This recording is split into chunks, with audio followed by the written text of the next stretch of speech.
Yes. So आपण आज state apex cooperative banks पासून चालू करतोय. काल आपण primary agriculture credit societies PACS आणि DCCBs district central cooperative banks यांच्याबद्दल आपण पाहिलं. आज त्याहून अपेक्स इन्स्टिट्यूशन म्हणजे जी स्टेटची अपेक्स कोऑपरेटिव्ह बँक असते ती म्हणजे स्टेट कोऑपरेटिव्ह बँक. सो त्याबद्दल आपण पाहणार आहोत. स्टेट कोऑपरेटिव्ह बँक्स किंवा कोऑपरेटिव्ह बँक्सला 29 मार्च 1996 ला बँकिंग रेग्युलेशन ऍक्ट किंवा जो आपला बँकिंग लॉज बँकिंग ऍक्ट आहे, RBI ऍक्ट आहे, त्यामध्ये कोऑपरेटिव्ह बँक्सला पण इन्क्लूड केलं गेलं in definition of bank. Okay, after that state cooperative bank जी होती एका राज्यामधली अपेक्स कोऑपरेटिव्ह बँक, तिला एक प्रिन्सिपल बँक म्हणून घोषित करण्यात आलं. See state cooperative bank means the principal cooperative bank of state. एका स्टेटची, राज्याची प्रमुख बँक कोऑपरेटिव्ह क्षेत्रातली ती म्हणजे एखादी state cooperative bank. Major aim काय आहे स्टेट कोऑपरेटिव्ह बँकचा, तर जे DCCBs आहेत, जे पॅक्स आहेत, त्यांना रेग्युलेट करण्याचं काम तर नाही करत, बट येस त्यांच्यापर्यंत सर्व सोयीसुविधा पोहोचतायत की नाही. नॉट जस्ट बँक्स पण इतर कोऑपरेटिव्ह संस्था ज्या काही आहेत त्यांना पण क्रेडिट देण्याचं काम, कॅश क्रेडिट किंवा long term, short term, medium term loans देण्याचं काम स्टेट कोऑपरेटिव्ह बँक्स करतं. So it is not just for the banks but it is also for all the other cooperative institutions in the state.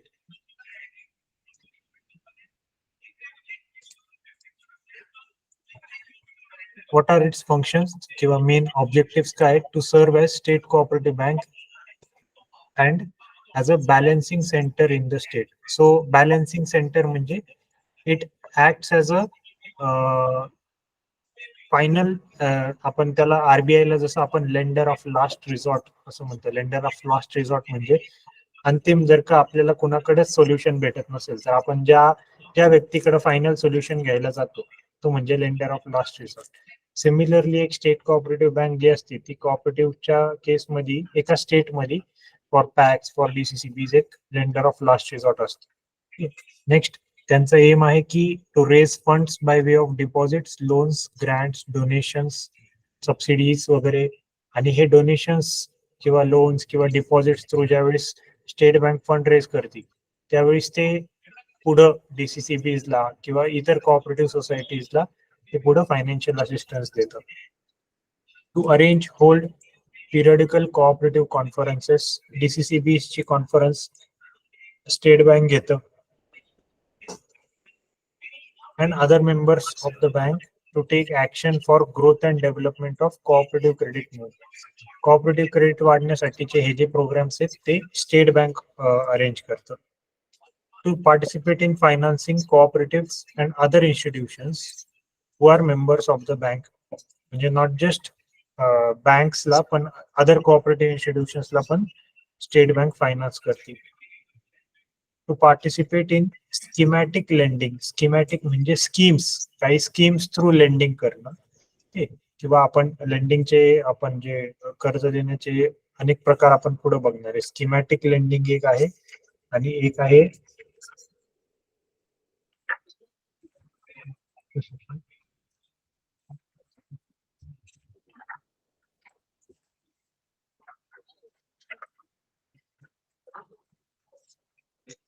या ठिकाणी पुढे आहे schemes through आपण पैसे देऊ शकतो or project approach lending. So project through पण फंडिंग आपण प्रोव्हाइड करू शकतो. सो दोन टाइप ऑफ अप्रोचेस आहेत to fund any projects or any institution. That is one is schematic lending, one is project lending. काय आहे ते आपण पुढे इन डिटेल बघणार next chapter.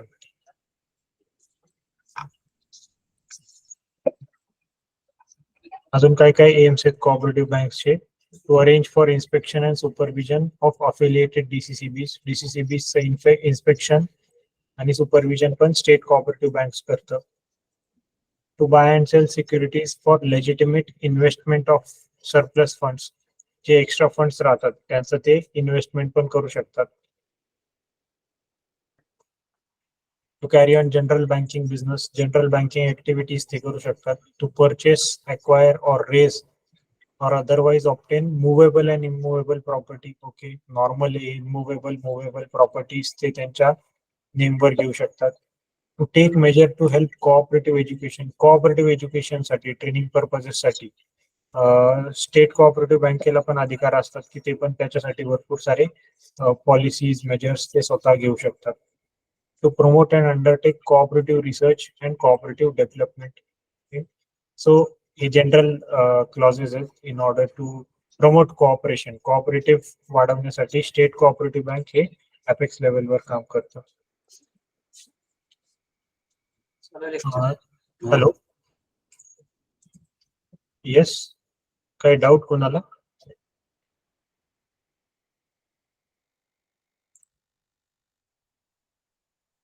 Share capital state cooperative बँक्सचं कुठून असतं तर बेसिकली डीसीसीबीज इन्व्हेस्ट करतं आणि इतर काही स्टेटच्या संस्था असतील कोऑपरेटिव्ह, सो ते इन्व्हेस्ट करतं along with state government. So state गव्हर्नमेंटचं आणि डीसीसीबीजचं दोघांचं सबस्क्रिप्शन स्टेट कोऑपरेटिव्ह बँकच्या कॅपिटलमध्ये असतं. काल मी जसं तुम्हाला सांगितलं इकॉनॉमिक सर्वे ऑफ महाराष्ट्र बघितलं तर तुम्हाला तिथं एक्झॅक्ट अमाऊंट पण भेटेल की किती स्टेट कोऑपरेटिव्ह बँकेमध्ये किती कॅपिटल इन्क्लुजन आहे. ह्या ज्या फिगर्स आहेत ह्या 2013च्या फिगर्स आहेत, फार जुन्या फिगर्स आहेत. या तुम्हाला latest figures economic survey of Maharashtra मधनं मिळून जातील, किंवा इव्हन महाराष्ट्र स्टेट कोऑपरेटिव्ह बँकेचे जर का फिगर्स तुम्हाला हवे असतील तर डायरेक्टली तुम्ही स्टेट कोऑपरेटिव्ह बँकेच्या वेबसाईटवर जाऊ शकता.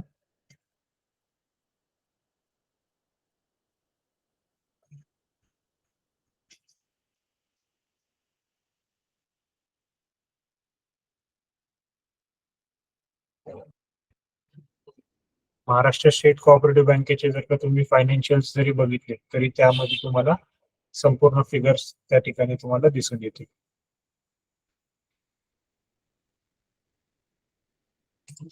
असोसिएशन नाही,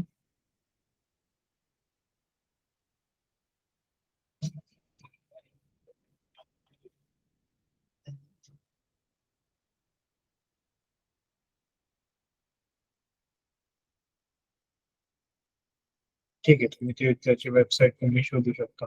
नेक्स्ट, रिझर्व्ह क्रिएटेड. 3 टाईपचे reserve basically state cooperative bank create करतं. पहिलं आहे स्टॅच्युटरी रिझर्व्ह. स्टॅच्युटरी म्हणजे लिगली जे रिझर्व्ह त्यांना कंपल्सरीली क्रिएट करायला लागतो, जो 25% आहे, आपण अकाउंट्स मध्ये पहिले बघितला होता. Next is agriculture credit stabilization fund. Agriculture credit stabilization fund नावाचा एक रिझर्व्ह त्यांना क्रिएट करायला लागतो. हा रिझर्व्ह स्पेसिफिकली ऍग्रिकल्चर क्रेडिट जे लेट्स से दरवर्षी काही अजेंडा असेल की ऍग्रिकल्चर क्रेडिट एवढ्या पद्धतीचं डिस्पर्स झालं पाहिजे, सो एव्हरी इयर तेवढा अप्रॉक्सिमेटली तेवढा फंड डिस्ट्रीब्यूट होण्यासाठी एक रिझर्व्ह मधनं तुम्ही तेवढा फंड काढून ठेवला पाहिजे. आणि बाकीचे काही रिझर्व्ह जर का ऑन नीड बेसिस जर का काही लागत असतील तर ते रिझर्व्ह पण स्टेट कोऑपरेटिव्ह बँक करू शकतात. डिपॉझिट्स. सो स्टेट कोऑपरेटिव्ह बँक्सकडं कोण कोण डिपॉझिट करतं तर सेव्हिंग आपलं डीसीसीबीज आहे, गव्हर्नमेंट डिपॉझिट करतं, किंवा various schemes state cooperative banks launch करू शकतं for public in large to manage deposits. Borrowings.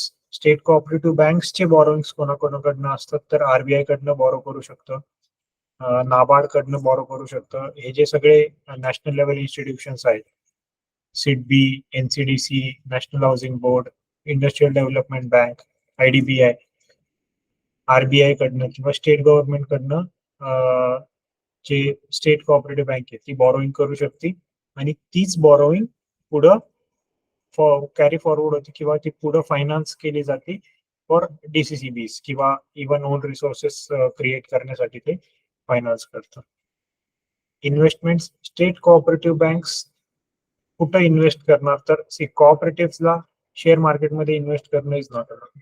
So हे जे स्टेट कोऑपरेटिव्ह बँक आहे ते गव्हर्नमेंट अप्रूव्ह जे सिक्युरिटीज असतात त्याच्यात इन्व्हेस्ट करू शकते. आता किती इन्व्हेस्ट करायची तर प्रत्येक बँकेला एक सीआरआर आणि एक एसएलआर मेंटेन करायला लागतो आरबीआय नुसार.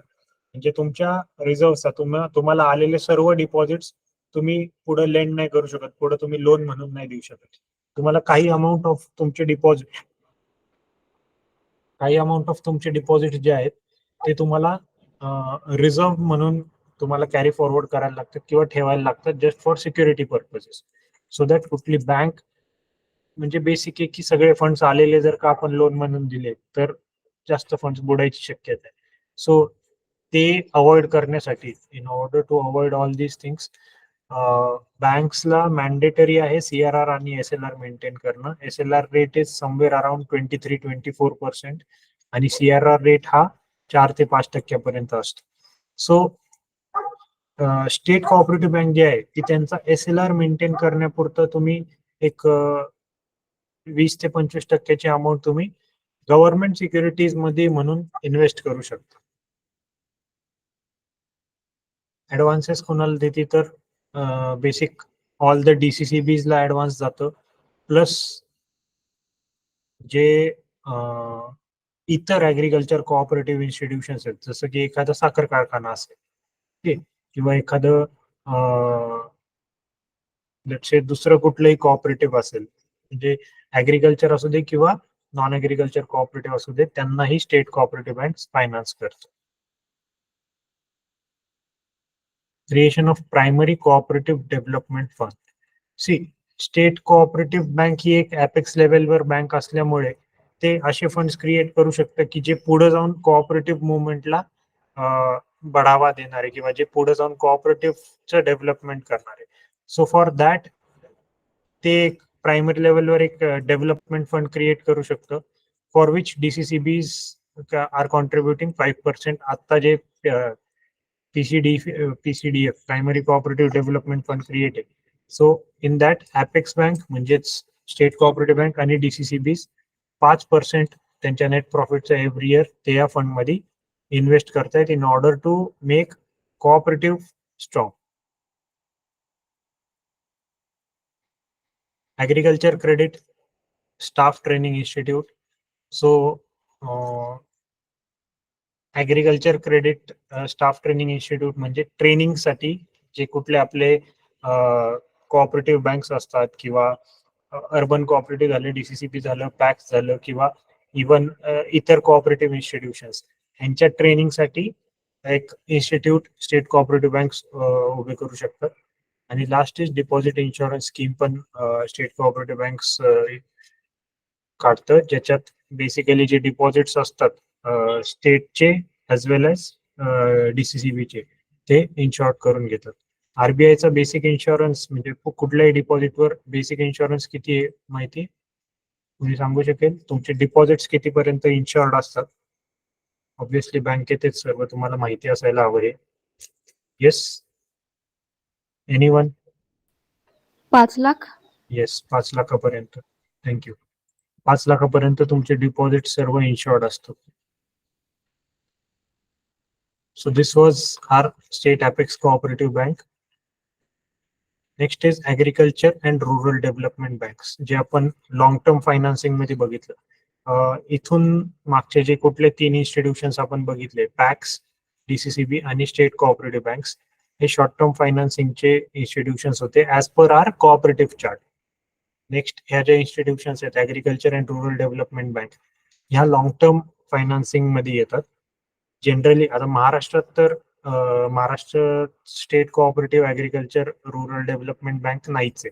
Okay, in totality agriculture rural development banks भारतात फक्त 13 राहिलेले आहेत, की 13च ह्या SCARDBs आहेत ज्या फुल्ली फंक्शनल आहेत.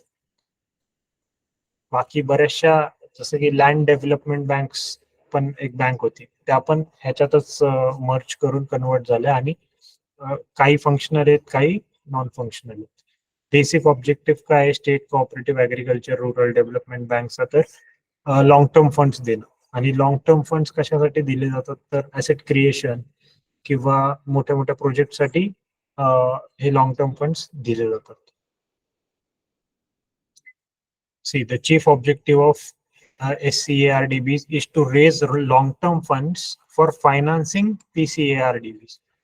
आता इथं जसं आपण नॉर्मल कोऑपरेटिव्ह मध्ये 3 टायर स्ट्रक्चर बघितलं, इथं 2 टायर स्ट्रक्चर आहे फक्त. सो स्टेट बँक आणि प्रायमरी बँक एवढे दोनच रुरल डेव्हलपमेंट बँक्स आहेत, म्हणजे हे असं स्ट्रक्चर आहे. आणि त्यामध्ये स्टेट बँकेचा ऑब्विस रोल असतो की जे प्रायमरी लेवलच्या बँक्स आहेत त्यांना फंडिंग प्रोव्हाइड करणं फॉर फर्दर पर्पजेस. आता त्यांना फंडिंग कसं प्रोव्हाइड केलं जातं, तर स्टेट बँक कशी मनी रेज करते, डिबेंचर्स थ्रू रेज करते, डिपॉझिट्स रेज करते, डिपॉझिट्स थ्रू रेज करते.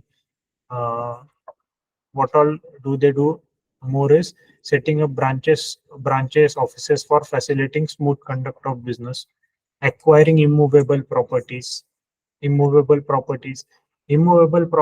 किंवा कन्स्ट्रक्शन्स किंवा हे सगळं काही अक्वायर करणे एका बँकेसाठी is asset creation in short. So which can earn rent.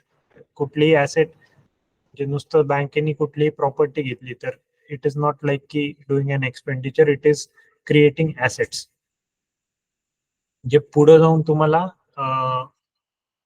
म्हणजे it can be a source of revenue.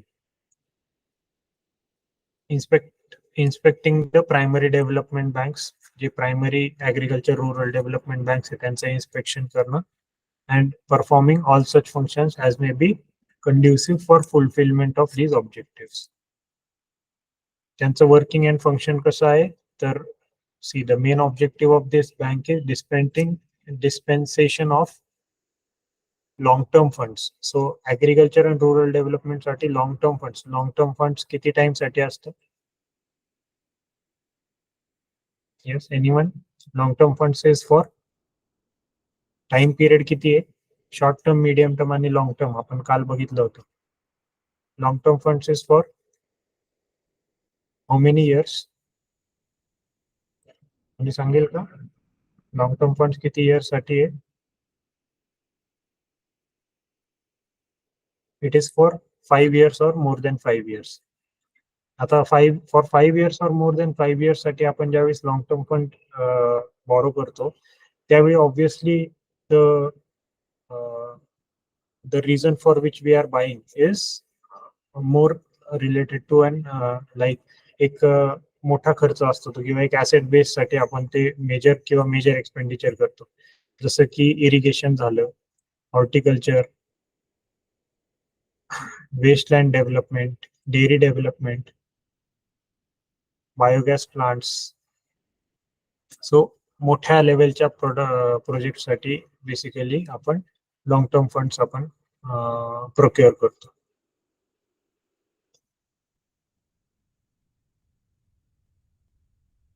Sources of finance काय काय आहेत? State cooperative agriculture rural development बँक्सचे तर बेसिकली ते डिबेंचर्स थ्रू पैसे रेज करतात. ओके, नेक्स्ट नाबार्ड पण फायनान्स करतं.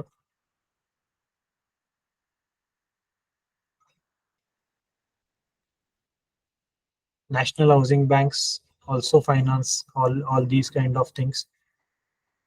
The floating of debentures, so basic fundraising medium is debentures are government securities. म्हणजे जर का एखादी गव्हर्नमेंट इन्स्टिट्यूशन डिबेंचर रेज करते that is government securities and debenture is kind of a loan. See, so debentures are the main source for land development banks, म्हणजेच जे state cooperative development rural development banks आहेत ते. Okay, so debentures are the main source for these banks.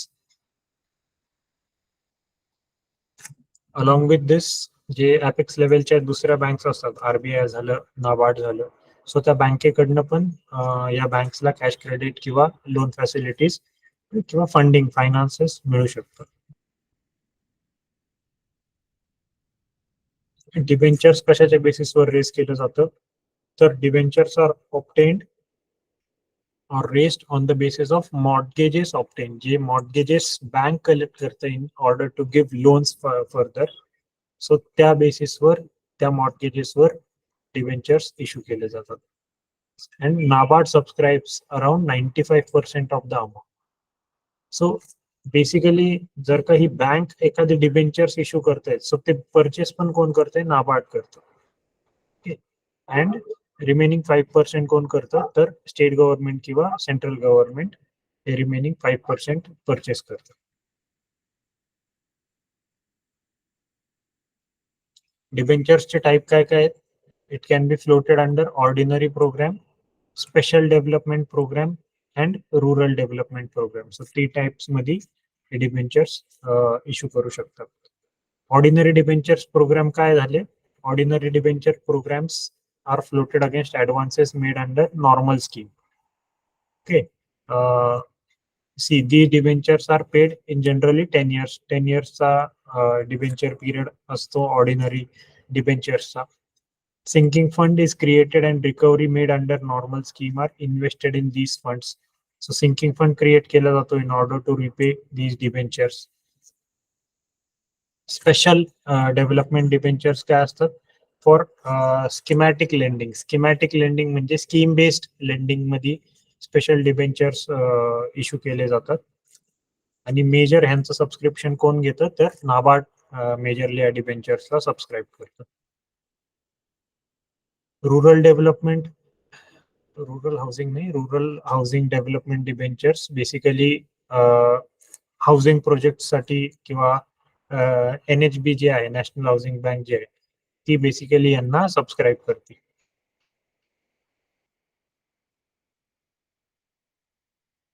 Procedure काय काय हे debentures float करायची? C, ह्या ज्या बँक्स आहेत, या बँक्स बेसिकली फार कमी लेवलवर आता वर्क करतात. तुम्हाला जर का यांच्याबद्दल अजून माहिती हवी असेल तर ही एक वेबसाईट आहे, national cooperative agriculture and rural development banks federation. यांचं फेडरेशन आहे, in which you can find all this information. तुम्ही इथं अबाउट अस मध्ये जाऊन किंवा स्ट्रक्चर मध्ये जाऊन तुम्ही याचं सगळं काही बघू शकता की what are these basically. Okay. Organisational structure बघा यांचं कसं असतं. बेसिक आत्ता 16 बँक्स पैकी फक्त 13 बँक्स वर्किंग आहेत. कोणते कोणते स्टेट कोऑपरेटिव्ह बँक्स आहेत बघा. Assam state cooperative agriculture and rural development bank.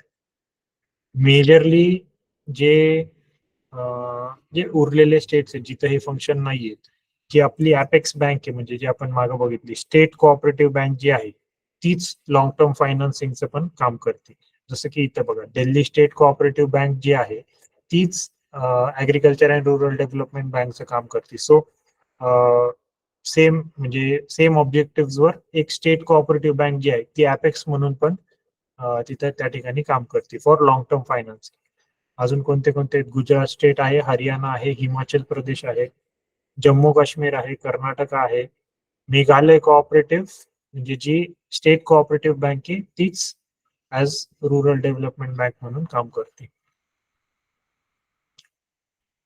So basic इथं तुम्ही बघू शकता एवढ्या बँक्स आहेत ज्या आता फुल्ली वर्किंग मध्ये आहेत.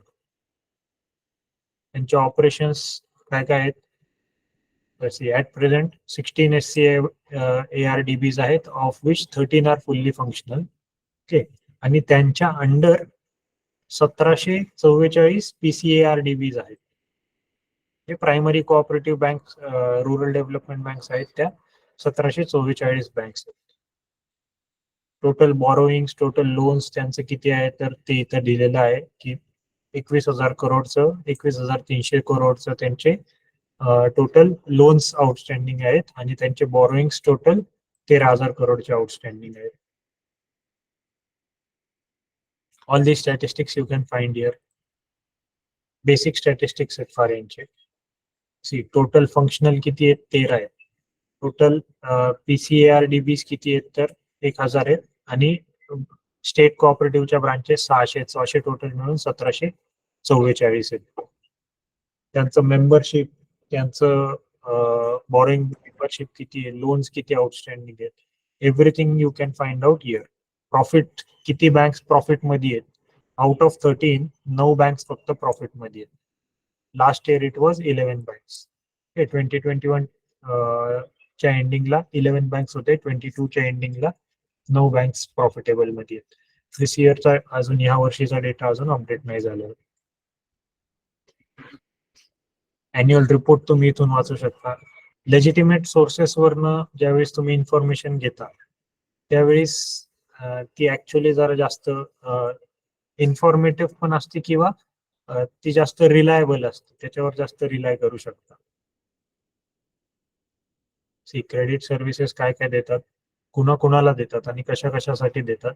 तर मायनर इरिगेशन वर्कसाठी, जसं की विहिरीसाठी, पंपसेट इन्स्टॉल करण्यासाठी, construction of irrigation channel, pipeline टाकणं, इरिगेशन चॅनल्स करणं, पाईपलाईन्ससाठी, स्प्रिंकलर्ससाठी, फार्म मेकॅनिझमसाठी, tractor, harvester, trolleys, power threshers यांच्यासाठी करतात. लँड डेव्हलपमेंटसाठी पण लॉंग टर्म फंड्स देतात. हॉर्टिकल्चर डेव्हलपमेंटसाठी देतात. हॉर्टिकल्चर म्हणजे फुल फुल आणि fruits, right, if I am not wrong. फुलांचं जे काही ऍग्रिकल्चर असतं त्याला हॉर्टिकल्चर म्हणतात, बरोबर आहे? If I am wrong please correct मी. कोणाला माहिती आहे का हॉर्टिकल्चर बद्दल? एनीवन? नोबडी?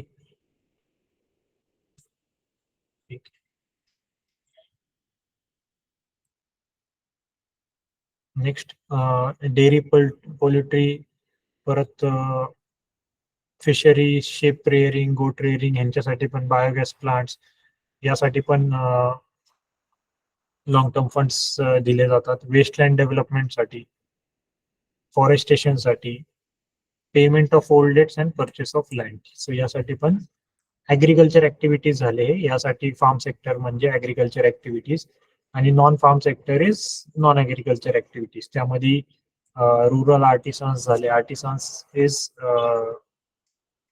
म्हणजे बेसिक रुरल कलाकारी वगैरे जे असते आपले, म्हणजे भरपूर ठिकाणी बघा मडकी बनवणं व वारली पेंटिंग अँड ऑल, हे सगळं रुरल आर्टिसन्स मध्ये येतं. जे बॅग्स वगैरे बनवतात ऍग्रिकल्चर प्रोडक्ट किंवा रुरल ह्याच्यापासून, नॅचरल प्रोडक्ट्स पासून जे बॅग्स बनवले जातात, टोकरी बनवणं, ते झाले रुरल आर्टिसन्स. सो त्यांनाही funds they can provide.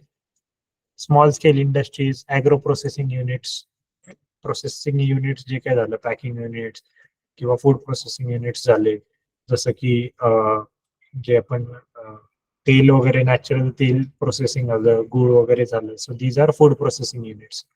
So त्यांच्यासाठी पॅकिंग युनिट्स असतात, त्यांच्यासाठी पण फंडिंग देतात. Small road transport vehicles, so छोटे जे आपले पिकअप वगैरे जे असतात त्यांच्यासाठी पण ते लोन देऊ शकतात. हाऊसिंगसाठी लोन देतात development banks. Construction of new house up to 5 lakh, रिनोव्हेशनसाठी 1 लाखापर्यंत लोन देतात. टर्म्स अँड कंडिशन्स काय, की up to 95% of the loan may be sanction to borrow depending on the purpose of loan. Purpose depend करतं. Purpose पर्यंत 95% पर्यंत loan देऊ शकतात, but up to 5 lakhs only. Security पाहिजे फॉर दॅट.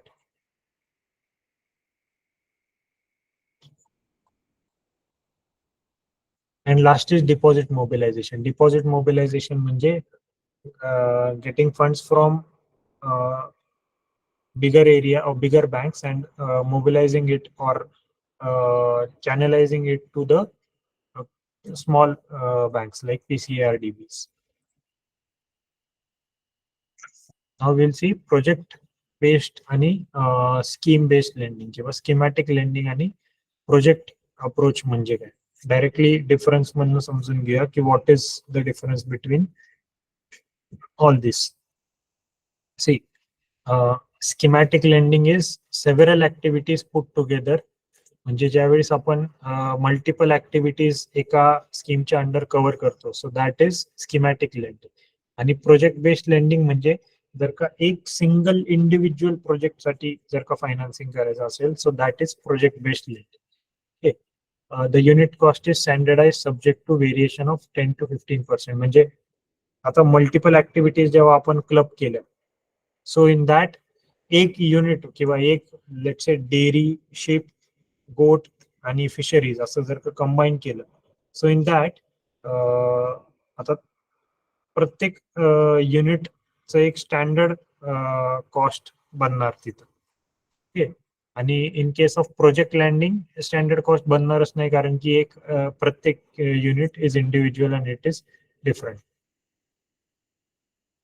इकॉनॉमिक वायबिलिटी म्हणजे is it viable to give, म्हणजे 4 scheme आहेत. आता 4 स्कीम मध्ये मी समजा मला डेअरी स्वस्त जाते पण फिशरीज महाग जाते. 2 प्रोजेक्ट मला उभे करायचे आहेत किंवा 2 प्रकल्प मला चालू करायचे आहेत. आता मला नक्की ऍक्च्युली लोन कशावरती आणि केवढं भेटणार? सो बेसिक ऍव्हरेज कॉस्ट वरती तुम्हाला त्याचं लोन भेटणार. आणि in case of project based lending, जे माझा डायरेक्ट प्रोजेक्ट कॉस्ट आहे त्या प्रोजेक्ट कॉस्ट बेसिसवर मला लेंडिंग भेटणार. सो माझा जो प्रोजेक्टचा फायनान्स मला जेवढं लागणार आहे, जेवढं माझ्या प्रोजेक्टची कॉस्ट लागणार आहे, ती मी डायरेक्टली कॅल्क्युलेट करून त्या स्पेसिफिक प्रोजेक्टसाठी मी फंडिंग प्रोव्हाइड करू शकतो.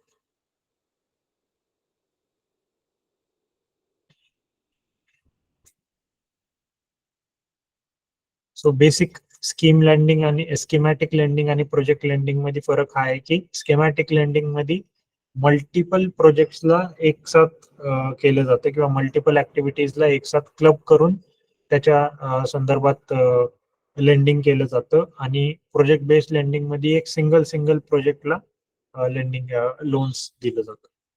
असे स्कीम्स पण भरपूर बघायला भेटतात तुम्हाला की ज्यामध्ये, म्हणजे जसं की आता समजा कुठल्या एखादी स्कीम काढली की ऍग्रिकल्चर ऍक्टिव्हिटीज साठी तुम्हाला लोन त्याच्यात भेटणार. तर आता भरपूर ऍक्टिव्हिटीज एकाच ह्याच्यात आपण क्लब करू शकतो. ज्या क्लब करून म्हणजे जसं की इरिगेशन किंवा पाण्याशी रिलेटेड सगळ्या ऍक्टिव्हिटीज एकत्र करू शकतो. म्हणजे काही काहींना जर का फक्त मोटर परचेस करायची, so that can also come under irrigation किंवा वॉटर ऍक्ट. आणि जर का विहीर पूर्ण खांडायची, so that can also come under irrigation. Pipeline टाकणं, that can also come under irrigation. So like this various things can come under irrigation. So त्या सगळ्या ऍक्टिव्हिटीज कंबाईन करणं, दॅट इज स्कीमॅटिक लेंडिंग.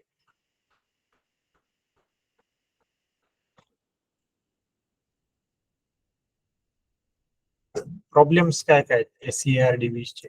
हे नंबर जे आहेत ते फक्त जुने आहेत, 1999 2000 चे नंबर्स आहेत. Rather than these referring these numbers, तुम्ही हे इथले नंबर्स जे आहेत ते पण रेफर करू शकता या स्टॅटिस्टिक्स मधले. या स्टॅटिस्टिक्स मध्ये थोडे लेटेस्ट नंबर्स आहेत. तेच नंबर्स इथे जे आहेत ते जुने. See 9 SCARDBs made profit aggregating to. So profit किती आहे? सो इथे तुम्हाला प्रॉफिट पण या ठिकाणी दिसून येईल की profit is 15,000 crore of 9 SCARDBs. आणि इथं जो नंबर दिलेला आहे तो आहे 91 crore. So this is an old number.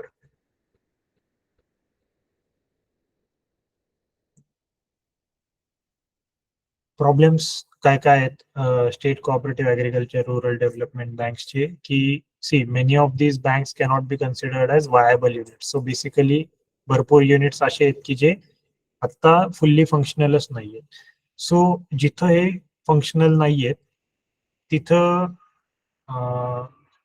म्हणजे तिथं ज्या आहेत त्या अपेक्स लेवलच्या बँक्स त्यांना टेक ओव्हर करून काम करतात. The organizational structure of this bank is also not uniform all over the country. पूर्ण कंट्रीमध्ये यांचं ऑर्गनायझेशनल स्ट्रक्चर जे आहे ते सिमिलर नाहीये. जसं एखाद्या कुठल्याही कोऑपरेटिव्ह बँक, स्टेट बँक किंवा एनी DCCB यांचं जे स्ट्रक्चर आहे ते ऑल ओव्हर, म्हणजे तुम्ही कुठल्याही स्टेट बँकेचं स्ट्रक्चर बघितलं तर almost it is same, but in these kind of banks the organizational structure is not same. Supervision of these banks by Central Land Development Bank has also not been up to the mark. So supervision पण यांचं normally नीट होत नाही. Land development banks तर आता almost ऑब्सोलिटच झालेले आहेत सर्व काही. ठीक. आणि फेल व्हायचं मेन कारण यांचं is high overdues and NPS. So long term funding मध्ये हा एक फार मोठा प्रॉब्लेम आहे की NPS चं प्रमाण फार जास्त आहे. That's why majority of these banks fail and they are not in profit. Low staff productivity पण लेस आहे. प्रोफेशनलिझम कमी आहे. बेसिकली जर का एखादं बँकिंग स्ट्रक्चर ऑब्सोल्यूट होत आहे तर तिथलं हे प्रोडक्टिव्हिटी, प्रोफेशनलिझम किंवा इंटरनल कंट्रोल्स जे असतात त्या लूज होत जातात. Duality of control and ineffective regulatory arrangement. So regulation यांच्यावर प्रॉपर नाही. जसं आरबीआय एक अपेक्स इन्स्टिट्यूशन म्हणून private sector, public sector banks वरती एक कम्प्लीट होल्ड ठेवून रेग्युलेट करते. एक स्टेट कोऑपरेटिव्ह बँक DCCBs वर, पॅक्स वर कम्प्लिटली होल्ड ठेवून रेग्युलेट करतात. सो इन दॅट ऑर्डर ह्या ज्या लॉंग टर्म बँक्स आहेत, लॉंग टर्म फंडिंग बँक्स आहेत, त्यांना प्रॉपर रेग्युलेशन ॲज सच नाही भेटत. आणि कारण त्यांचं म्हणजे ह्याचं कारण आहे की त्याचं जे ओनरशिप आहे, it is between state government also and it is between national entity also. NABARD, state government, central government, हे जर का गव्हर्नमेंट आणि एखादी इन्स्टिट्यूशन हे जर का दोन्ही मिळून जर का ते चालवणार असेल, सो इन दॅट केस ते त्या कंट्रोलमुळे त्याचं रेग्युलेशन नीट होत नाही. ineffective regulatory mechanism. That's what I said. Suggestions काय काय आहेत की या banks, how can they improve? See, these banks should be reoriented. These banks should reoriented their lending policies. त्यांच्या lending policies जे काय आहेत की लेंड कशावर करायचं. आता हे स्कीमॅटिक लेंडिंग झालं, प्रोजेक्ट बेस्ड लेंडिंग झालं, याच्या पॉलिसीज आहेत त्या जर का रिडिफाईन केल्या तर it can be a helpful thing. These loans should be production oriented rather than security oriented. Production oriented loan देणं rather than security based mortgage वगैरे हे करून देण्यापेक्षा production based loan द्या. They should aim to assist small farmers. नाही, farmers spelling mistake आहे तिथं. So छोटे छोटे शेतकरी त्यांच्यापर्यंत पण हे लोन गेलं पाहिजे, not just major institutions. The structural pattern of these banks must be made uniform throughout the country. So जे आपण इथं बघितलं ना ह्यांचं स्ट्रक्चर, सी आता हे तर ह्या जनरल बॉडीचं स्ट्रक्चर झालं किंवा ही जी फेडरेशन आहे या फेडरेशनचं स्ट्रक्चर झालं. But every bank if you go ना, त्यांचं स्ट्रक्चर वेगळं राहील. That should be monitored. These banks must be provided with adequate staff so that loan applications are processed quickly. Staffing पण ऑब्विसली कमी असणार आहे. जर का बँक्सच नीट फंक्शन करत नाही याचा अर्थ स्टाफिंग होत नाही. महाराष्ट्रात तर state cooperative agriculture rural development bank नाहीच किंवा इनएफिशियंट आहे, पूर्णपणे डिस्फंक्ट झालेली organisation. The CLD bank must encourage to open district and divisional offices. ह्यांचे ब्रांचेस पण कमी आहेत. जसं आज फॉर एक्झाम्पल आपण कालच बोलत होतो, PDCC आज किती ठिकाणी ब्रांचेस ओपन करते, तर त्याच्या मागे एक रिझन आहे ना. जिथं जिथं आपण ब्रांच ओपन करू तिथं डिपॉझिट मोबिलायझेशन होतं, तिथं डिपॉझिट्सला आपण चालना देऊ शकतो, जास्तीत जास्त आपण डिपॉझिट्स तिथनं प्रोक्युअर करू शकतो. सो तेच पुढे डिपॉझिट्सचं कन्व्हर्जन पुढे लोन्स मध्ये होतं. सो ब्रांच ओपनिंगनी बिझनेस वाढत जातो. That should be done by all of these banks. Land Development Bank should extend their full support and cooperation to Apex banks by investing permissible part of their sinking fund. जे sinking fund मध्ये जे पैसे टाकून जे ते funds त्यांचा जो debenture वगैरे जे ते रेज करतात किंवा डिबेंचर रेज करून जे फंड्स त्यांचे रिपेमेंट साठी सेव्ह करतात, तेच फंड्स जर का अपेक्स बँक मध्ये इन्व्हेस्ट केले तर तिथनं त्यांचं ग्रोथ पण वाढू शकेल. पुढे जाऊन त्यांचे फंड्स डिपॉझिट जास्त मोबिलाइज होतील. And the state government should give definite assurance to the effect that losses suffered by these banks will be made good. So government कडनं पण यांना सपोर्ट भेटला पाहिजे की जे काही लॉसेस हे इन्कर करतात म्हणजे each and every bank almost losses सफर करते. जर का 13 मधले फक्त 9 बँक्स प्रॉफिट मध्ये येतात, that too profit is not that huge. So state गव्हर्नमेंटनी हे त्यांचं एक लक्षात घेतलं पाहिजे की त्यांचे लॉसेस पण थोडे मिटिगेट करावे. म्हणजे कर्जमाफी नुसती शेतकऱ्यांना नाही तर या इन्स्टिट्यूशन्सला पण त्याच्यावरती ते काम केलं पाहिजे. So these were state cooperative agriculture rural development banks. यांच्याबद्दल तुम्हाला रिअल टाइम माहिती नॅशनल कोऑपरेटिव्ह फेडरेशन जे आहे या साईटवरनं भेटेल. आणि इवन याच्या व्यतिरिक्त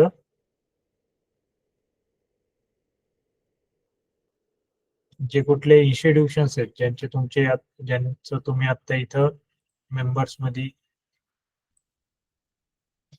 इथं तुम्ही जर काय मेंबरशिप बघितलं ऑर्गनायझेशन, सो हे प्रत्येक बँकची जर का वेबसाईट जाऊन बघितली तर तुम्हाला त्याच्यात अजून इन डेप्थ अंडरस्टँडिंग भेटेल की ह्या नक्की स्टेट कोऑपरेटिव्ह बँक्स काय आहेत.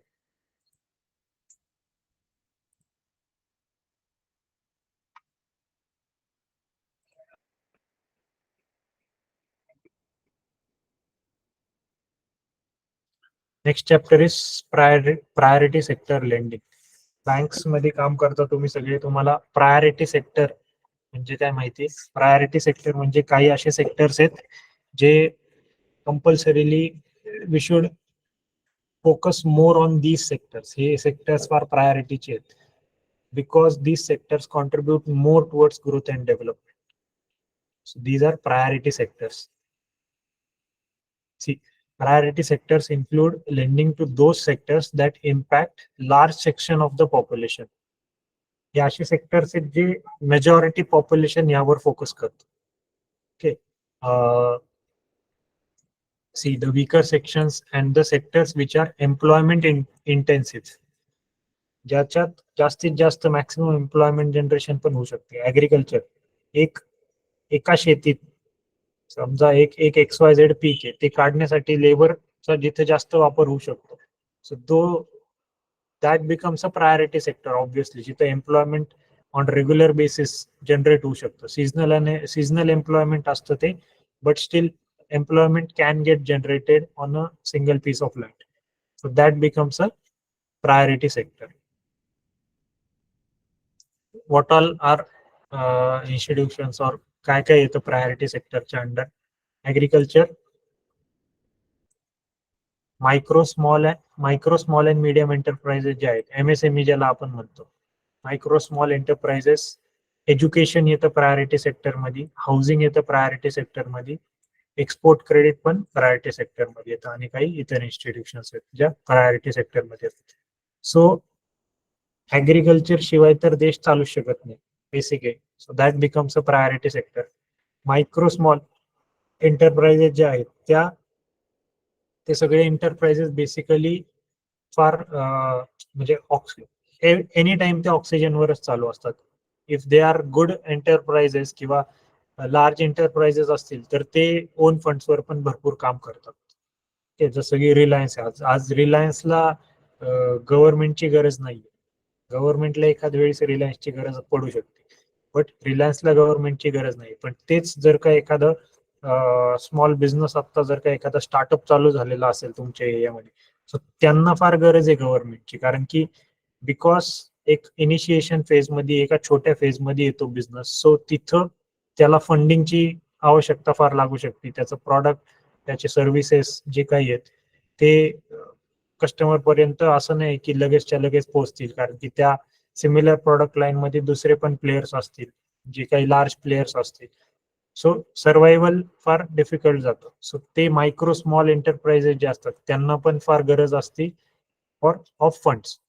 Next is education. एज्युकेशन तर एव्हरग्रीन, म्हणजे एक एज्युकेशन अशी एक फील्ड आहे की जिथं किती फंडिंग टाका तिथं ती एवढी कमीच आहे. एज्युकेशन हे कंटिन्युअस चालू राहणारी गोष्ट आहे. फूड आणि एज्युकेशन हे अशा दोन गोष्टी आहेत. आणि इव्हन आता पुढचे जे काही हे सगळे जे सेक्टर्स आहेत, हे अशा गोष्टी आहेत की ह्या गोष्टी थांबणार नाहीयेत. In any economy these institutions or these sectors will continuously grow, किंवा कंटिन्युअसली ते हॅपन होत राहणार आहेत, कंटिन्युअसली चालत राहणार आहेत. सो हे जे सेक्टर्स आहेत, हे जे आयडेंटिफाय केलेले सेक्टर्स आहेत, ते आहेत प्रायोरिटी सेक्टर्स. आता आपण एक एक प्रायोरिटी सेक्टर आणि त्याचं फंडिंग कसं आहे तर ते बघूया आपण. First is agriculture. ऍग्रिकल्चरला पण ऍग्रिकल्चर मध्ये डायरेक्ट फायनान्स आहे आणि इनडायरेक्ट फायनान्स. डायरेक्ट फायनान्स म्हणजे डायरेक्ट शेती कोण करतं तर शेतकरी. सो शेतकऱ्याला डायरेक्टली फंड्स देणं, short term, medium term, long term, all 3 types of funds is direct financing. कुठं? ऍग्रिकल्चरला. आता कशासाठी लागतं तर, म्हणजे एक शेतकरी म्हणजे नुसताच जमिनीवर काम करतो त्याला शेतकरी नाही म्हणत. तो जर का म्हणजे पोल्ट्री वगैरे असेल त्याची, किंवा इवन शेती रिलेटेड जे काही छोट्या मोठ्या ऍक्टिव्हिटीज असतील, नॉट जस्ट शेती, म्हणजे एक लाईफ स्टॉक रिलेटेड ऍक्टिव्हिटीज ज्या असतात, डेअरी झालं, फिशरीज झालं, प्रायमरी इंडस्ट्री आपण ज्याला म्हणतो, पोल्ट्री, बी किपिंग वगैरे, हे सगळे ऍक्टिव्हिटीज झाले agriculture.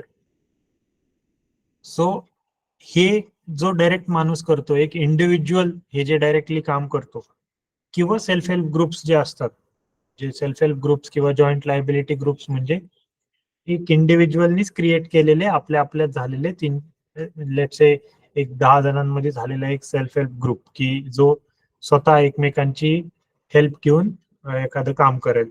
So that is an individual entity. म्हणजे ह्यांना डायरेक्टली फंड्स देणं is direct financing under agriculture. So this comes under agriculture direct financing. Direct financing मध्ये त्यांना काय काय देतं, तर पीक कर्ज. पीक कर्ज एक डायरेक्ट फायनान्सिंगचं एक इन्स्ट्रुमेंट आहे. Medium long term loans agriculture साठी.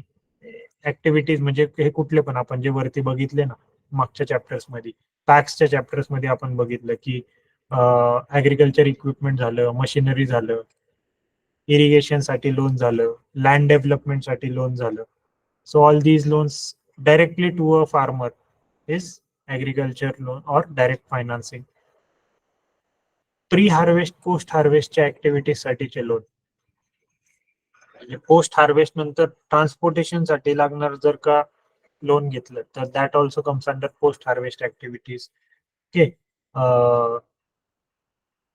म्हणजे जसं परत एक लँड डेव्हलप करण्यासाठी आफ्टर क्रॉप सायकल, एक क्रॉप सायकल संपल्यावर परत एक लँड डेव्हलपमेंट करण्यासाठी जे काही फंड्स लागतील, so that comes. Labour cost जर का तिथं असेल तर लेबर कॉस्ट. पोस्ट हार्वेस्ट मध्ये नुसतं असं नाही की रोटर मारायचं तर त्याच्यासाठी ट्रॅक्टर भाड्याने घ्यायचा असेल, तर that also comes under post harvest activities.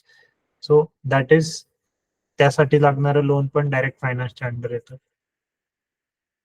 Advances up to 50 lakhs, 50 लाखापर्यंत, अगेन्स्ट व्हॉट, हायपोथिकेशन किंवा प्लेजच्या अंडर असेल.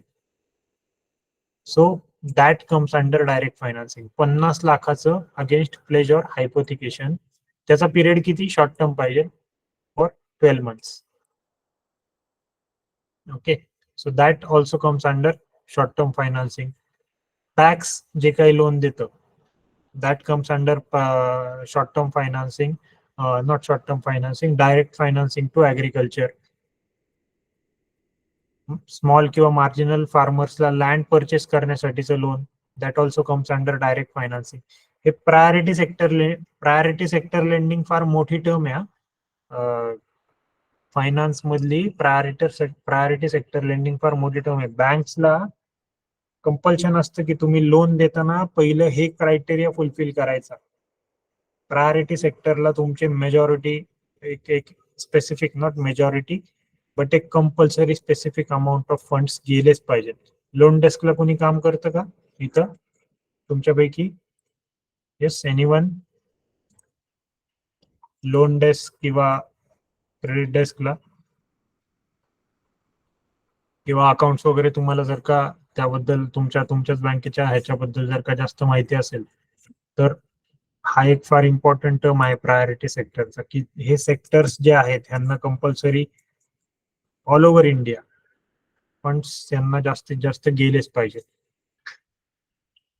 Loans to distressed farmers, export credit to farmers, export credit साठी पण प्रोत्साहन केलं पाहिजे, त्याच्यासाठी पण फंड्स प्रोव्हाइड करणं. आणि loan to farmers under Kisan credit card scheme. Kisan credit card scheme जर अवेल केली असेल कुणी, सो त्या अंडर जाणारे funds also comes under direct financing of agriculture. Okay. Next is agriculture मधलं इनडायरेक्ट फायनान्सिंग. इनडायरेक्ट फायनान्सिंग कुणाला, तर नॉन इंडिव्हिज्युअल्सला. म्हणजे जर का कुठली कंपनी असेल ऍग्रिकल्चर मध्येच, कंपनी असेल, पार्टनरशिप फर्म असेल, किंवा कुठली एखादी दुसरी इन्स्टिट्यूशन असेल जी ऍग्रिकल्चर मध्ये काम करते, so that becomes a indirect financing किंवा एक नॉन इंडिव्हिज्युअल एंटिटी आहे जी कॉर्पोरेट्स आहेत त्यांचं झालं priority sector financing under agriculture, but it is indirect financing. त्यांना लोन अमाऊंट जी आहे ती लोन लिमिट थोडी जास्त असते, इट इज नॉट लेस. जसं वरच्या केसमध्ये आपण बघितलं 50 लाखापर्यंतचे जे लोन होतं for some things that is, किंवा इव्हन लॉंग टर्म फंड्स ते डायरेक्ट इंडिव्हिज्युअलला होतं. इथं हे इंडिव्हिज्युअल्सला नसून कॉर्पोरेट्सला, फर्म्स, पार्टनरशिप फर्म्सला, इन्स्टिट्यूशन्सला किंवा इतर मोठ्या मोठ्या संस्थांना जे ऍग्रिकल्चर मध्ये आहेत त्यांच्यासाठी इनडायरेक्ट फायनान्सिंग असतं. Aggregate loan limit per borrower is more than 2 crores. या ठिकाणी लिमिट जी असते बॉरोइंगची ती 2 crore पेक्षा जास्त असती. आणि इन केस ऑफ ऍग्रिकल्चर इंडिव्हिज्युअलच्या केसमध्ये, so if nothing is given will assume की 2 crore पर्यंतची लिमिट असती.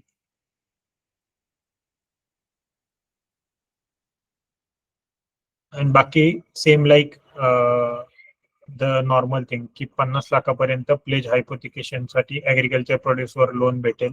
12 महिन्याचा काळ असेल त्याच्यासाठी पॅक्सला वगैरे लोन देणं, so that also comes under direct indirect financing. Other indirect finances काय काय? Loans up to 5 crore per borrower to dealers sellers of fertilizers and pesticides. Fertilizer पेस्टिसाइडचा जो डीलर असेल सो त्यासाठी किंवा म्हणजे अलाइड ऍक्टिव्हिटीज ऍग्रिकल्चरसाठी लागणारं जे काही इनपुट असतं ते इनपुट देणारा तो येतो इनडायरेक्ट फायनान्स. तो ऍग्रिकल्चर मध्ये डायरेक्टली नाही. Loan for setting agri clinics किंवा agri business centers, that also comes under indirect financing. Direct आणि इनडायरेक्टचं हे बायफर्गेशन आहे. Loans up to 5 crores to cooperative societies of farmers for disposing of produce of members. ठीक आहे. Loan to custom service units,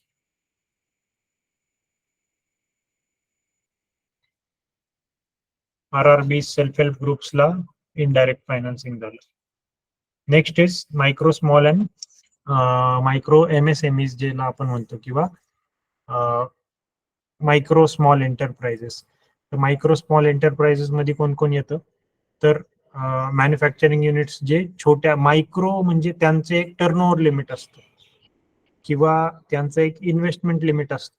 त्या investment लिमिटच्या आतमध्ये जर का एखादी इन्स्टिट्यूशन असेल तर ती मायक्रो मध्ये मोडते. म्हणजे आपण त्याचं बायफर्गेशन कसं करणार की ही एक मायक्रो युनिट आहे का स्मॉल युनिट आहे का मीडियम युनिट आहे?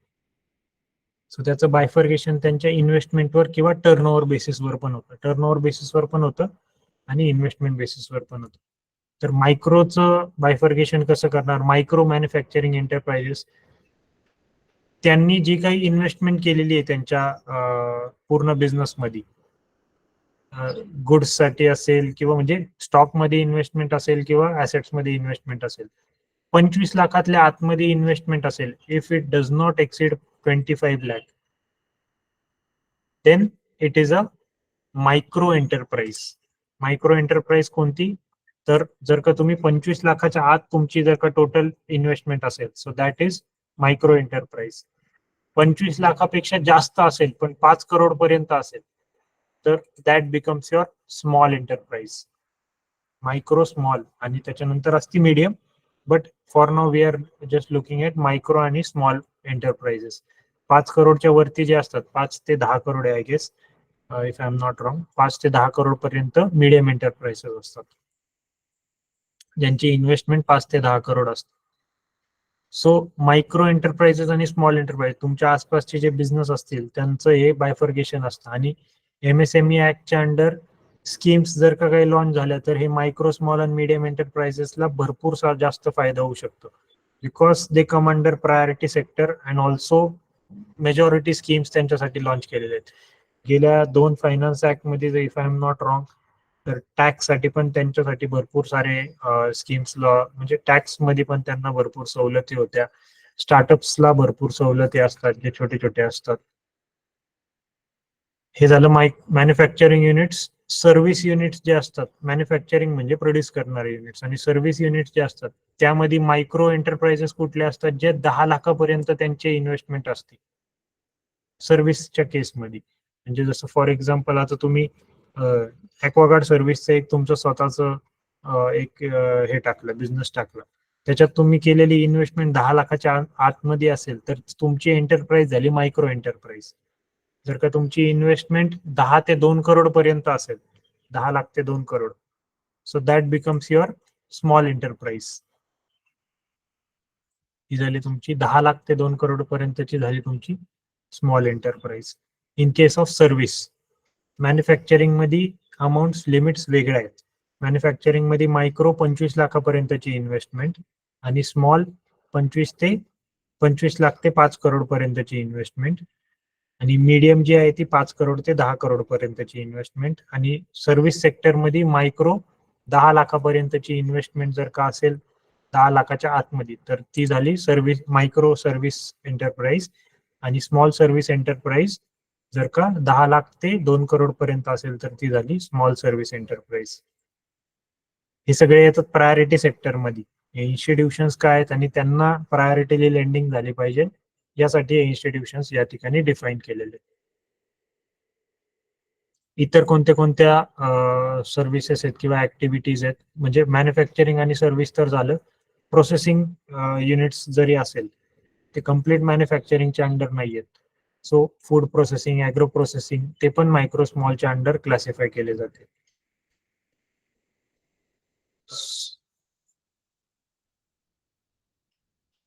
Road and water transport services जे काय असतात त्या पण स्मॉल आणि मायक्रो सर्व्हिसेसच्या अंडर कन्सिडर केले जातात. Small businesses, professionals and self employed person. Self employed असाल, स्मॉल प्रोफेशन असेल, तुमचा बिझनेस असेल, म्हणजे जर का तुमचं छोटंसं एखादं दुकान आहे किंवा तुम्ही एक छोटे प्रोफेशनल आहात, तुम्ही एक आर्किटेक्ट आहात किंवा सीए आहात, तुम्ही तुमचे प्रोफेशनल सर्व्हिस, तुमचं स्वतःचं ऑफिस टाकले, तुम्ही सेल्फ एम्प्लॉइड प्रोफेशनल आहात, तो तुमचा बिझनेस नाहीये. बिझनेस आणि सेल्फ एम्प्लॉयमेंट मध्ये फरक आहे. सेल्फ एम्प्लॉयमेंट म्हणजे स्वतः काम करून ज्यावेळेस आपण पैसा कमवतो फॉर सेल्फ, स्वतःसाठी, so that becomes self employment. आणि business is a different thing. भरपूर लोक याच्यात कन्फ्युज किंवा गफलत करतात की एक बिझनेस वेगळा आणि एक स्मॉल एक सेल्फ एम्प्लॉयमेंट हे वेगळं. त्या केसमध्ये पण 10 लाख ते 2 करोड पर्यंत जर का तुमचं असेल तर तुम्ही स्मॉल आणि मायक्रो मध्ये मोडता. Bank loans to micro, small, and medium enterprises engaged in providing or rendering of services will be eligible to classification of direct finance. So जे बँक लोन्स जे दिले जातात ते पण मायक्रो फायनान्स किंवा डायरेक्ट फायनान्स मध्ये कन्सिडर केले जाऊ शकतात. All advances granted to khadi and village industries. Khadi and village industry फार मोठी इंडस्ट्री आहे. Rural, not just rural areas, urban areas मध्ये पण आहे.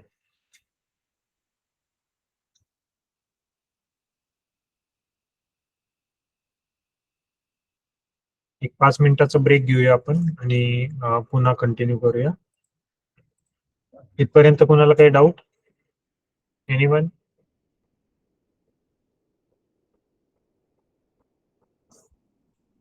ठीक आहे, एक 5 मिनिटाच्या ब्रेक नंतर आपण परत पुन्हा चालू करूया.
Good afternoon. Welcome back.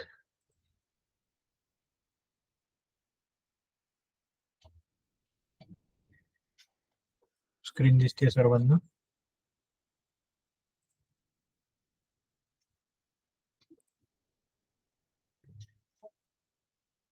Yes. Next topic is microcredit.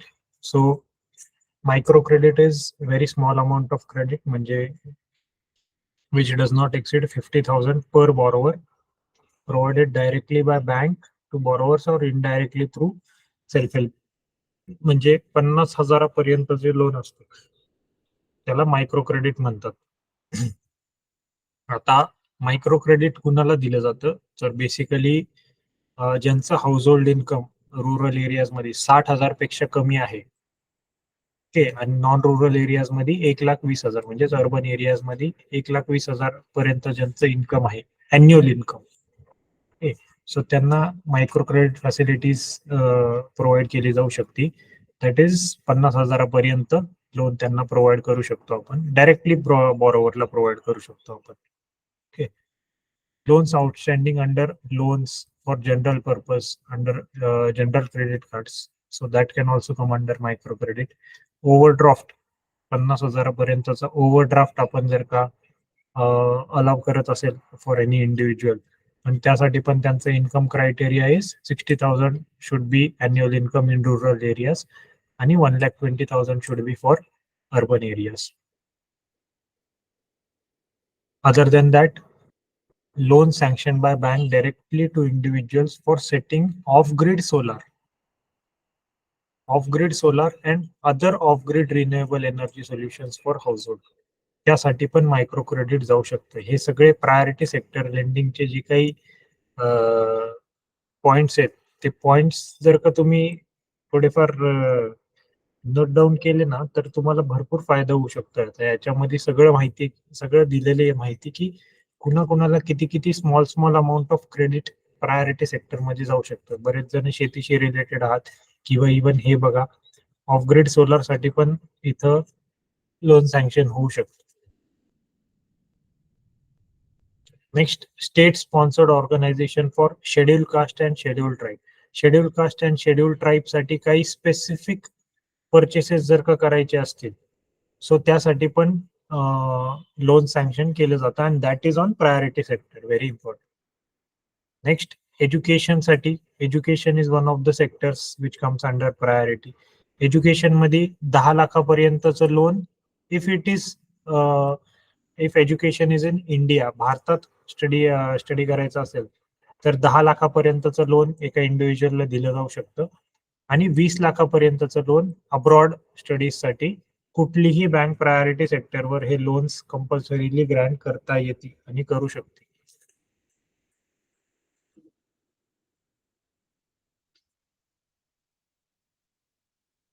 Next, housing is also a priority sector.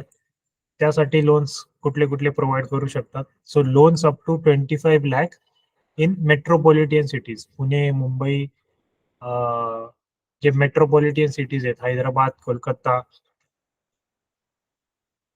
Kolkata, Delhi, Mumbai, हे 4 मेट्रो सिटीज आहेत. So in these metro cities 25 लाखापर्यंतचं लोन, ठीक, विथ पॉप्युलेशन, म्हणजे ज्या सिटीज मध्ये पॉप्युलेशन 10 लाखापेक्षा जास्त आहे, and 15 lakh in other centres to individual for, आणि म्हणजे इतर सेंटर्स मध्ये जे मेट्रो सिटीज नाहीये तिथं 15 लाखापर्यंतचं लोन फॉर कन्स्ट्रक्शन किंवा परचेस साठी पर फॅमिली युनिटला आपण ते देऊ शकतो. ओके, ही 15 लाखाची लिमिट वाढून 2011 पासून किती झाली? ती झाली 20 लाख रुपये. सो मेट्रो सिटीज मध्ये 25 लाख, मेट्रोपॉलिटन सेंटर्स मध्ये 25 लाख, आणि नॉन मेट्रो सेंटर्स मध्ये म्हणजे अदर सेंटर्स मध्ये 20 लाख रुपये प्रायोरिटी सेक्टर मध्ये हाऊसिंग साठी लोन्स आपण प्रोव्हाइड करू शकतो. For what? फॉर परचेस किंवा construction of house. Repairs to damaged dwelling units for family up to 2 lakh in rural and semi-urban मध्ये 5 लाख. 2 लाख रुरल आणि सेमी अर्बन मध्ये, आणि अर्बन मध्ये 5 लाखापर्यंतची amount for what? For repairs of damaged unit. Okay. Slum clearance rehabilitation साठी म्हणजे पुनर्वसत किंवा जे आता नवीन नवीन हे येतात झोपडपट्टी पुनर्वसत स्कीम वगैरे किंवा रिहॅबिलिटेशन स्लम्स साठी. सो त्याच्यासाठी 10 लाखापर्यंतचे प्रत्येक एक इंडिव्हिज्युअल ड्वेलिंग युनिट साठी 10 लाखापर्यंतचं क्रेडिट दिलं जाऊ शकतं.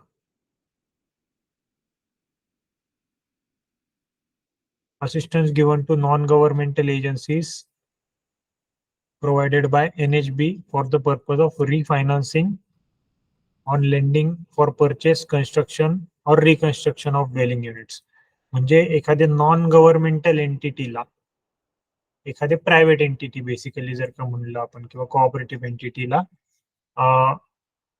10 लाखापर्यंतचं पर ड्वेलिंग युनिटचं लोन दिलं जाऊ शकतं. वरचं जे होतं ते गव्हर्नमेंटल एंटिटीला होतं व गव्हर्नमेंटल एंटिटीला 10 लाखापर्यंतचं लोन दिलं जाऊ शकतं स्लम क्लिअरन्स किंवा त्याच्यासाठी. नॉन गव्हर्नमेंटल एंटिटीला सेम परचेस साठी, कन्स्ट्रक्शन साठी किंवा रिकन्स्ट्रक्शन साठी 10 लाखापर्यंतचं क्रेडिट एक्सटेंड केलं जाऊ शकतं.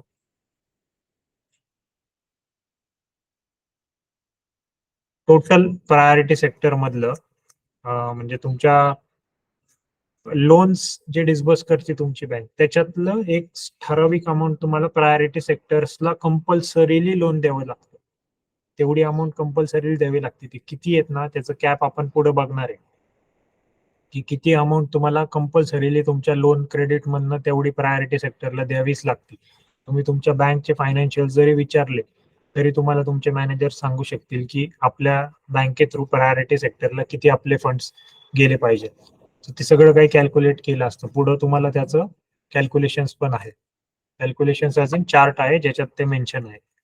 सो तुमचं जे प्रायोरिटी सेक्टर लेंडिंगचं जे अमाऊंट आहे त्यामधली 5% अमाऊंट फक्त हाऊसिंगसाठी गेली पाहिजे. मॅक्सिमम 5% अमाऊंट तुमची एलिजिबल कशासाठी असली पाहिजे तर हाऊसिंग फायनान्ससाठी तुमची 5% अमाऊंट गेली पाहिजे. वाय? बिकॉज हाऊसिंग फायनान्सचे जे फंड्स असतात का 5% अमाऊंट त्याला गेली पाहिजे तर हाऊसिंग फायनान्स हे लॉंग टर्म फंड्स आहेत, शॉर्ट टर्म फंड्स नाही आहेत. हाऊसिंगसाठी तुम्ही जरी हाऊसिंगसाठी जर का एखादं लोन घेत असाल तर ते 2 आणि 3 वर्षासाठी नाही घेत. ते लोन तुम्ही कमीत कमी 10 वर्षासाठी, 15 वर्षासाठी, 20 वर्षासाठी तुम्ही हाऊसिंग फायनान्सचे लोन घेतो. सो त्यामुळं त्याचं प्रायोरिटी सेक्टरचं लेंडिंग जे आहे ते कमी ठेवलेलं आहे. Loan sanctioned by bank for housing projects exclusively for the purpose of construction of house only to economic section should not exceed 10 lakh per dwelling unit. म्हणजे इकॉनॉमिकली वीकर सेक्शन जे असतात EWS मध्ये जे मोडतात त्यांना 10 लाख पर हाऊस पर युनिट चं loan priority सेक्टरच्या under देऊ शकतो. इकॉनॉमिकली वीकर सेक्शन मध्ये कोण येतं तर 1,20,000 ज्यांचं फॅमिली इन्कम आहे per annum, family income 1,20,000 per annum ते येतात इकॉनॉमिकली वीकर सेक्शन मध्ये. ईडब्ल्यूएस मध्ये त्यांची म्हणजे ईडब्ल्यूएस मध्ये मोडतात. सो हे झालं हाऊसिंग साठी आतापर्यंतचं. Next is weaker sections. Weaker sections मध्ये कोण कोण येतं अजून तर स्मॉल अँड मार्जिनल फार्मर्स म्हणजे ज्यांची 5 एकर पेक्षा कमी जमीन आहे ते येतात वीकर सेक्शन मध्ये. 5 एकर किंवा 5 एकर पेक्षा कमी जमीन, ज्यांच्याकडे जमीनच नाहीये, लँड लेबरर्स फक्त शेतमजूर.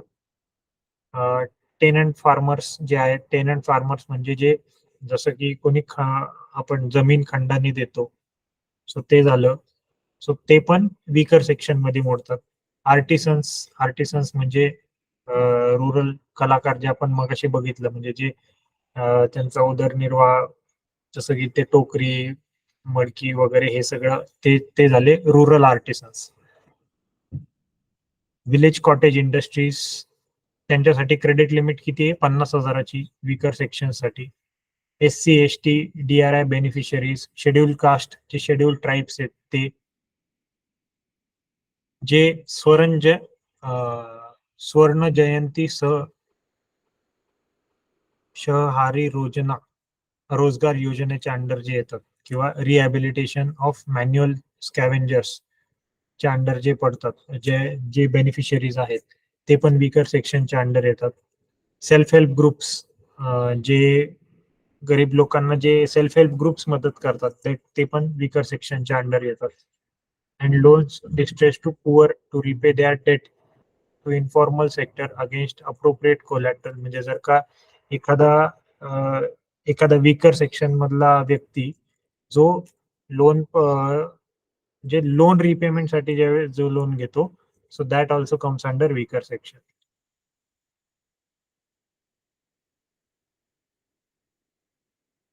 Export credit applicable for both domestic and foreign banks as per revised target mentioned. Targets आणि सब टार्गेट्स इथं खाली दिलेले आहेत. आता आपण टार्गेट्स बघूया की किती प्रायोरिटी सेक्टर लेंडिंग तुम्हाला करायला लागतं. त्याचे काही पॅरामीटर्स आहेत. डोमेस्टिक बँक साठी किती करायचे आणि फॉरेन बँक साठी किती करायचे. सो टोटल प्रायोरिटी सेक्टरला डोमेस्टिक बँक्सनी किती क्रेडिट करायचे, किती लोन्स द्यायचे, तर 40% ऑफ ANBC. ANBC म्हणजे काय, खाली इथं दिलेलं आहे ऍडजस्टेड नेट बँक क्रेडिट.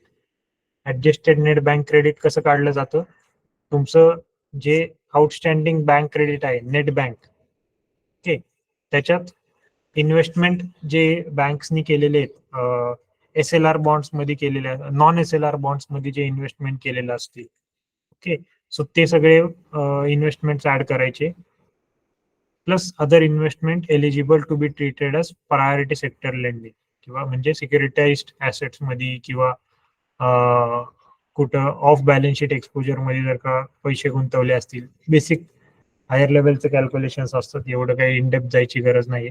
फक्त एवढं जरी लक्षात ठेवलं की जे ऍडजस्टेड नेट बँक क्रेडिट आहे, ही एक अमाऊंट डिटरमाइन केली जाते की तुमच्या बँकेने किती क्रेडिट द्यायचंय.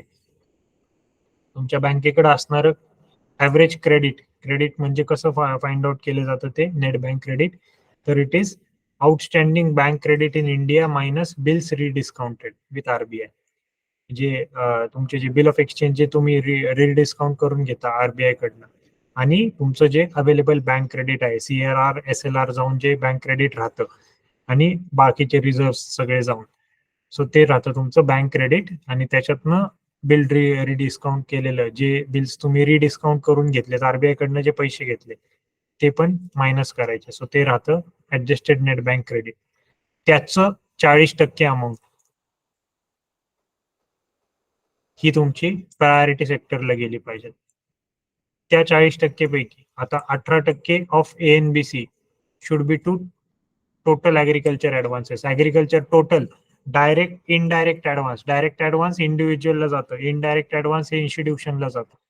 सो हे टोटल ऍडव्हान्सेस किती गेले पाहिजे, तर 18%.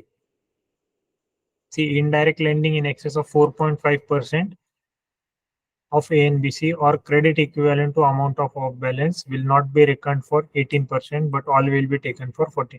इनडायरेक्ट सेक्टरचं 4.5% पेक्षा जास्त जर का गेलं तर ते वरती 40% कॅल्क्युलेट केलं जाणार, 18% कॅल्क्युलेट केलं जाणार नाही. फॉरेन बँक साठी 32% प्रायोरिटी सेक्टर आहे. ऍग्रिकल्चरला केलं पाहिजे का, नाही. ऍग्रिकल्चरला फॉरेन बँक्सनी अजिबात नाही केलं प्रायोरिटी सेक्टरला तरी चालतं. डोमेस्टिक बँक साठी आहे हे 40% आणि फॉरेन बँक साठी 32%. ऍग्रिकल्चर साठी डोमेस्टिक बँक्सला 18% of ANBC. Average net bank credit, sorry adjusted net bank credit. Small micro and small एंटरप्राइजेसला किती केलं पाहिजे, advances to MSME will be computed for priority sector of target of 40%. म्हणजे या 40% मध्येच स्मॉल मायक्रो अँड स्मॉल एंटरप्राइजेसला calculate केलं पाहिजे. See, 40% of total advances to MSME sector should go to micro आणि 20% of total advances should go to micro manufacturing having investment. अच्छा, जे micro investment 10 लाखापर्यंत इन्व्हेस्ट केलेली आहे त्यांना 40% ऍडव्हान्स ते गेलं पाहिजे आणि 20% हे टोटल ऍडव्हान्सेस या 40%च्या 40% 10 लाखापर्यंत ज्यांचं इन्व्हेस्टमेंट आहे त्यांना गेलं पाहिजे. 4 लाखापर्यंतचं सर्व्हिस मायक्रोला गेलं पाहिजे आणि जे इतर मायक्रो आहेत मॅन्युफॅक्चरिंगचे त्यांना टोटल 20% गेलं पाहिजे. बेसिक हे नंबर घेऊन जर का कॅल्क्युलेशन केलं ना 100चे किती गेले पाहिजे तर ते तुम्हाला लवकर समजेल किंवा एक रिडिंग मध्ये ते समजणार नाही. थोडंसं इनडेप्थ रिडिंग केलं त्याचं तर लगेच समजून जाईल की कुणाला किती टक्के एएनबीसीच्याच किती टक्के ऍडजस्टेड नेट बँक क्रेडिटच्या एक सर्टन पर्सेंटेज ऑफ अमाऊंट त्यांना गेली पाहिजे. Export credit is not a separate category. Export credit will be export credit to eligible activities under agriculture MSME will be reckoned for priority sector. आता export credit असं वेगळं नाहीये. Agriculture मध्ये आणि micro small मध्येच एक्सपोर्ट क्रेडिटला मर्ज केलेलं आहे. आणि वीकर सेक्शन्सला एएनबीसीच्या कंपल्सरी 10% अमाऊंट तुम्हाला वीकर सेक्शन्सला द्यायचीच आहे. फॉरेन बँक्सला फक्त आणि फक्त टोटल प्रायोरिटी 32% प्रायोरिटी सेक्टरचं फॉरेन बँक्सला हे द्यायचंय. तर त्याच्यातलं टार्गेट किती आहे हे बिलकुल नाहीये बाकीच्या सेक्टर्सला. प्रायोरिटी सेक्टर्स मध्ये म्हणजे फॉरेन बँक्स कम्प्लीट एज्युकेशनला देणं किंवा वीकर सेक्शन्सला पण देऊ शकतात किंवा टोटल ऍग्रिकल्चरला द्यायचं तर ऍग्रिकल्चरला देऊ शकतात. त्यांना असं काही स्पेसिफिक टार्गेट नाहीये. बट डोमेस्टिक आणि फॉरेन बँक्सला स्पेसिफिक टार्गेट्स आहेत. 40%चं टोटल प्रायोरिटी सेक्टरला जे टोटल त्यांच्या क्रेडिट मधनं 40% त्यांना प्रायोरिटी सेक्टरला द्यायला लागतात. आता तुम्ही तुमच्या बँकमध्ये विचारू शकता की आपण प्रायोरिटी सेक्टरला किती लेंड करतो. जर का प्रायोरिटी सेक्टरची लेंडिंग नाही कम्प्लीट केली म्हणजे प्रायोरिटी सेक्टरला जेवढं लोन्स दिले पाहिजे तेवढे लोन नाही दिले तर पेनल्टीज तुम्हाला बेअर करायला लागतील बँक्सला. किती आहेत penalties? The shortfall in lending to priority sector in respect of domestic scheduled commercial bank shall be allocated for contribution to rural infrastructure development fund. जे तुम्ही प्रायोरिटी सेक्टरला जेवढं तुम्ही फंड्स नाही देणार तेवढे फंड्स तुम्ही रुरल इन्फ्रास्ट्रक्चर डेव्हलपमेंट फंड मध्ये नाबार्डने जे फंड क्रिएट केलेलं आहे त्याला तुम्ही इन्व्हेस्ट करत राहायचे. म्हणजे जर का लेटचे टार्गेट अचीव्ह नाही झालं तेवढं लोन्सचं तर उरलेलं जेवढं काही तुमचं प्रायोरिटी सेक्टरचं फंड्स उरतात ते फंड्स तुम्ही या फंड मध्ये ते पैसे या रुरल इन्फ्रास्ट्रक्चर डेव्हलपमेंट फंड मध्ये इन्व्हेस्ट करत राहायचे. हा फंड कोणी एस्टॅब्लिश केलाय तर नाबार्डनी किंवा आरबीआयनी जर का हा फंड एस्टॅब्लिश केला असेल तर त्याच्यात ते फंड्स इन्क्लूड करत राहायचे.